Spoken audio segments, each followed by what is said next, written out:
ഒരാൾ വരട്ടെ. ഹായ് ഉർവശി, സുഖമാണല്ലോ അല്ലേ?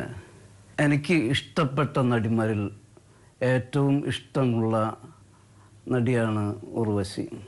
ഉർവശിയോട് ഈ പ്രോഗ്രാമിൽ എനിക്ക് 2 ചോദ്യങ്ങളാണ് ചോദിക്കേണ്ടത്. ഒന്ന്, എന്തുകൊണ്ടാണ് ഇപ്പോൾ ഉർവശി സിനിമ ഫീൽഡിൽ നിന്ന് കുറച്ച് മാറി നിൽക്കുന്നത്?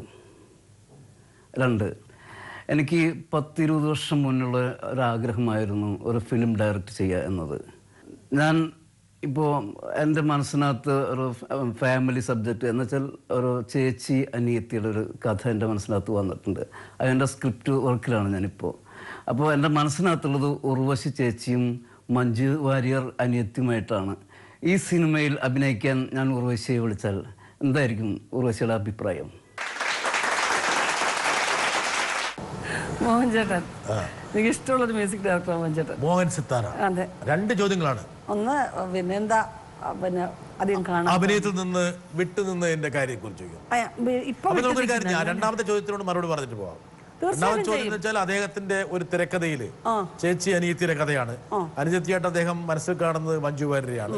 ചേച്ചിയായിട്ട് അനിയത്തിയായിട്ട് അഭിനയിക്കാൻ പറ്റില്ലല്ലോ. ചേച്ചിയായിട്ട് അനിയത്തിയും ചേച്ചിയൊന്നും അല്ലല്ലോ കാര്യം. ആ ക്യാരക്ടറിന്റെ മഞ്ജുവിന് അനിയത്തിയായിട്ട് അഭിനയിക്കേണ്ടത് മഞ്ജുവിന്റെ അനിയത്തിയായിട്ടാണെങ്കിൽ അഭിനയിക്കാമല്ലോ. അഭിനയിക്കാമോ? ശരി. പക്ഷെ ബ്രിട്ടാസ് ആയിരിക്കണം പ്രൊഡ്യൂസർ. അഹങ്കാരം ചെറുതല്ല. അഹങ്കാരത്തിന്റെ അല്ല.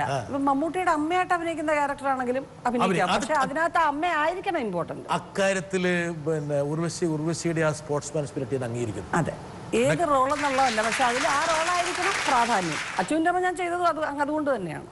100%. അതായത് ശ്രദ്ധേയമായിട്ടുള്ള ഒരുപാട് അമ്മവേഷങ്ങൾ നൽകിയിട്ടുണ്ട്. അതുതരത്തിൽ ഒരു പ്രശ്നം ഉണ്ടായിട്ടില്ല.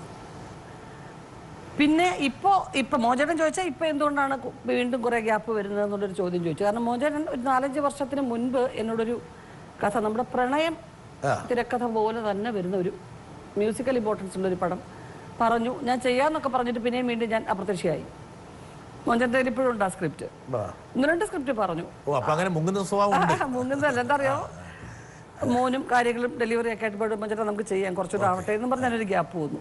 അപ്പോൾ തീർച്ചയായിട്ടും മോചേട്ടൻ എനിക്ക് പറ്റിയ സ്ക്രിപ്റ്റ് തന്നെ ആവും ചെയ്യുന്നത്. കാരണം ഇത്രയും വർഷങ്ങളായിട്ട് മോചേട്ടൻ എന്നെ അറിയാം, ആർട്ടിസ്റ്റായിട്ടും പേഴ്സണലായിട്ടും.